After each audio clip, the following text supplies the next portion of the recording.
Audio पिटारा सुनना जरूरी है। नमस्ते दोस्तों, आपका स्वागत है दिल से दिल तक विद खुशी में। बेहतरीन लव स्टोरीज को सुनने के लिए मेरे चैनल को सब्सक्राइब करें और बेल आइकन को दबाना न भूलें ताकि आपको हर अपडेट मिलता रहे। नमस्ते दोस्तों और स्वागत है दिल से दिल तक विद खुशी में। मुंबई की जगमगाती रातों के बीच ऊंची इमारतों के जंगल में बने एक अपार्टमेंट में मीरा अकेली बैठी थी। दिन भर की भागदौड़ के बाद थकान थी, लेकिन सोशल मीडिया पर कुछ टाइम बिताने की आदत उन्हें सोने नहीं दे रही थी। वो अपने पसंदीदा Facebook group art and architecture lovers को स्क्रॉल कर रही थी। ये ग्रुप उनके लिए किसी फ्रेंड सर्कल से कम नहीं था, जहां कला और आर्किटेक्चर से जुड़े लोगों के साथ विचारों का आदान प्रदान होता रहता था। आज शाम ग्रुप में चर्चा का टॉपिक था शहरों की आत्मा, पुरानी इमारतों का प्रोटेक्शन। मीरा का खून खोल उठा। आर्किटेक्ट होने के नाते उन्हें पुराने ढांचों का गहरा सम्मान था। वो जानती थी कि ये इमारतें सिर्फ ईंट पत्थर नहीं, बल्कि शहर का इतिहास है। उन्होंने बिना देर किए अपनी राय पोस्ट कर दी। पुराने शहरों की ये इमारतें सिर्फ ईंट पत्थर नहीं हैं, बल्कि बीते कल की कहानियां हैं। वे हमें अतीत से जोड़ती हैं और हमें अपनी जड़ों को याद दिलाती हैं। इनका प्रोटेक्शन सिर्फ इमारतों को बचाना नहीं, बल्कि हमारी विरासत को सहेजना है। कुछ देर बाद ग्रुप में एक नई पोस्ट सामने आई। लिखने वाले का नाम था विक्रांत। पोस्ट की हेडिंग थी अतीत को बचाना, भविष्य को संवारना। पोस्ट में विक्रांत ने जो लिखा वो मीरा के दिल को छू गया। एकदम सही कहा मीरा, पुराने शहरों की ये इमारतें हमारी विरासत हैं, लेकिन सिर्फ कहने से काम नहीं चलेगा। इन्हें बचाने के लिए ठोस कदम उठाए जाने की ज़रूरत है। मैं संजीवनी ट्रस्ट का सदस्य हूँ, जो पुराने शहरों के प्रोटेक्शन के लिए काम करता है। हमें युवाओं को जागरूक करना होगा, सरकार से सहयोग लेना होगा और जन समर्थन जुटाना होगा। तभी हम इन अमूल्य धरोहरों को बचा पाएंगे। विक्रांत की पोस्ट पढ़कर मीरा को लगा कि ये शख्स उनके विचारों से तालमेल रखता है।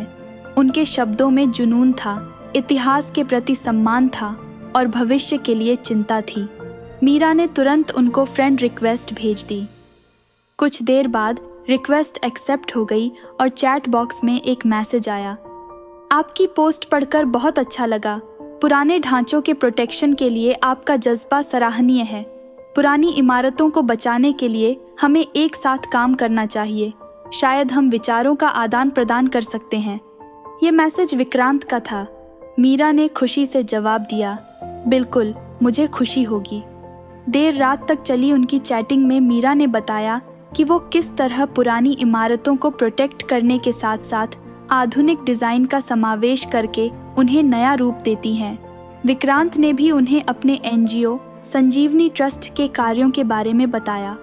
स्कूलों और कॉलेजों में जाकर विद्यार्थियों को पुरानी इमारतों के महत्व के बारे में जागरूक करना, स्थानीय लोगों को उनकी प्रोटेक्शन के लिए प्रोत्साहित करना और सरकारी अधिकारियों के साथ मिलकर जीर्णोद्धार के प्रयास करना। मीरा विक्रांत के जज्बे से इम्प्रेस थीं। उन्हें लगा कि उनकी मिलती जुलती सोच का इस्तेमाल करके वो वाकई में कुछ खास कर सकती हैं। हालांकि बातचीत सिर्फ पुराने ढांचों और प्रोटेक्शन तक ही सीमित नहीं रही। धीरे धीरे चर्चा सिनेमा, संगीत और ट्रैवल तक पहुंच गई। विक्रांत को पता चला कि मीरा को पुरानी हिंदी फिल्में देखने का कितना शौक है, तो वहीं मीरा को ये जानकर आश्चर्य हुआ कि विक्रांत को ट्रैकिंग का कितना क्रेज़ है। रात गहराती गई, लेकिन उनकी बातें खत्म होने का नाम नहीं ले रही थीं। बिग बॉस के लेटेस्ट सीजन से लेकर बचपन की यादों तक उन्होंने हर टॉपिक पर खुलकर बातें की। अचानक लाइट चली गई। मीरा के अपार्टमेंट में अंधेरा छा गया। मोबाइल स्क्रीन की रोशनी के अलावा कुछ नहीं दिख रहा था। मीरा थोड़ी घबरा गई। अकेले अंधेरे में बैठना उन्हें पसंद नहीं था। क्या हुआ मीरा, लाइट चली गई क्या? विक्रांत का मैसेज आया। हाँ, मीरा ने थोड़े से डर के साथ जवाब दिया। यहाँ अचानक अंधेरा हो गया। विक्रांत ने थोड़ी देर बाद एक मज़ेदार कैट मीम भेजा।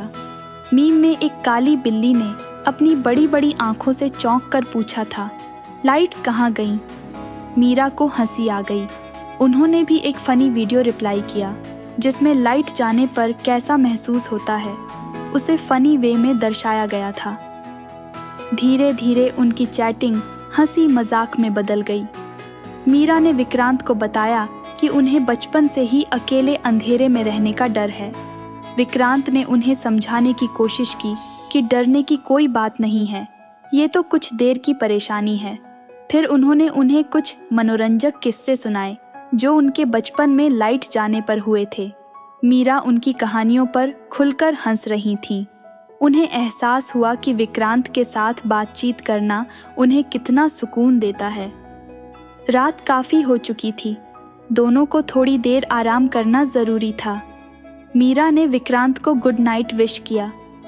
गुड नाइट मीरा, विक्रांत का जवाब आया। कल फिर बात करते हैं। हाँ बिल्कुल, कल मिलते हैं, मीरा ने जवाब दिया और चैट बॉक्स बंद कर दिया। मोबाइल की स्क्रीन बंद होते ही कमरे में फिर से अंधेरा छा गया, लेकिन इस बार मीरा को डर नहीं लगा। उनके दिमाग में विक्रांत की हंसी और उनकी दिलचस्प कहानियां घूम रही थीं।